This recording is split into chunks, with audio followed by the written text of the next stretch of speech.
Last time we looked at a new company's first game that was seeking 15,000. This week we've got an established company going for over $1 million. So let's get to the kick judgment for Wildman.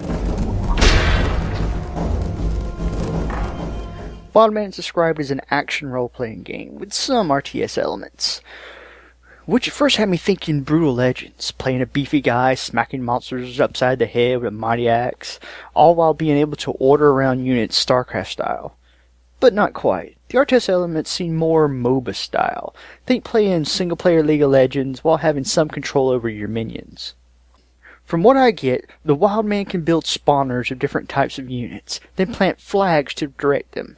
If you've ever played one of the Majesty games, how you don't directly control the heroes, but put markers on places you want them to attack, sounds like that.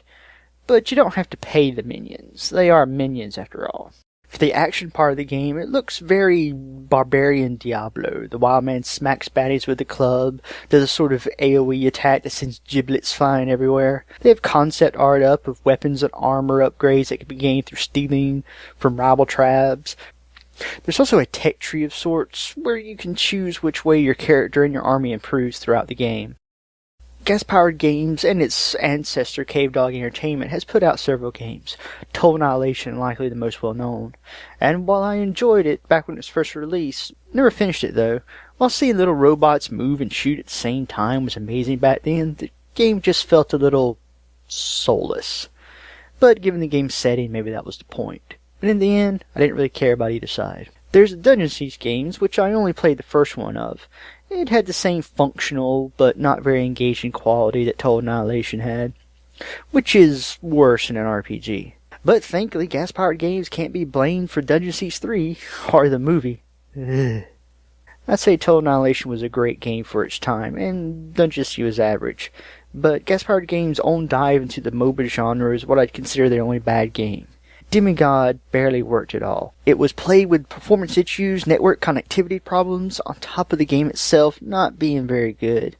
Is Starduck or GPG to blame for its problems? As far as I'm concerned, if your name is on the box, you get the blame, so both get it. There's also Age of Empire Online, but I never played it, and GPG is no longer working on it, so not much to say there.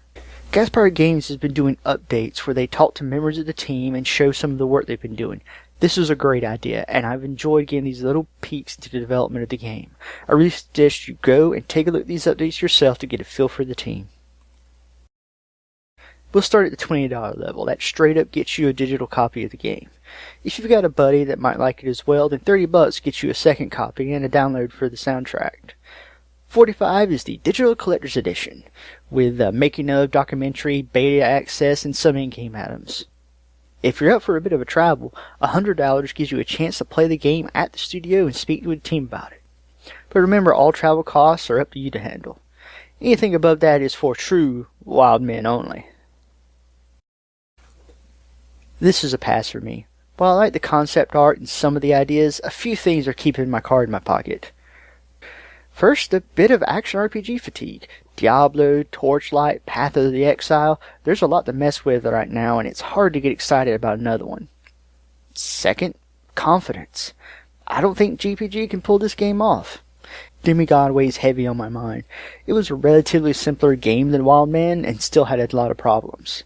I didn't really like it, and I admit it colors my view. And also, the troubles with the company's stability is worrying. But just because it's not for me doesn't mean you shouldn't take a look. There's a link to the campaign in the description. Check it out and make your own judgment.